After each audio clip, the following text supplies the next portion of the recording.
જો ચારે બાજુ જોઈ લીધું તમે, અમે જોઈ લીધું. કારણ કે અમે ખેતરમાં આવ્યા હતા. ખેતરમાં તો લીલી લીલી મકાઈ જોવા મળી અને મકાઈના ડોળા ફૂટવાની તૈયારી છે. તો આપણે ગામડાના માણસ છે તો ખેતરમાં આંટો મારવો પડે અને ખેતરમાં આંટો મારીએ.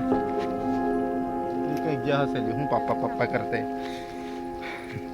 એટલે થોડું ઘણું તમને બતાવી દઈએ કે અમારે ખેતી કેવી થાય ને ખેતીમાં શું થાય, મકાઈ થાય કે ડોડા થાય કે ચણા થાય કે પછી ઘઉં થાય, એ બધું તમારે જોવાનું. વાટું બી થાય એટલે હા હું તને ખબર પડે શું છે બોલ. કહું છે એટલે તમને બધાને ખબર પડે અને અમને બધાને ખબર પડે. એવું ના હોય મેડમ પાછું કે તને એટલાને ખબર પડે.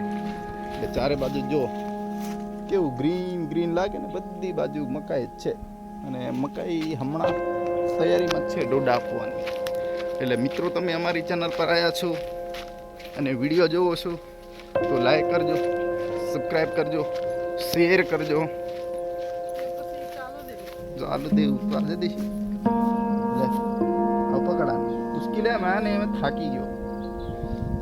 કા ક્યાંક લઈએ શું કરે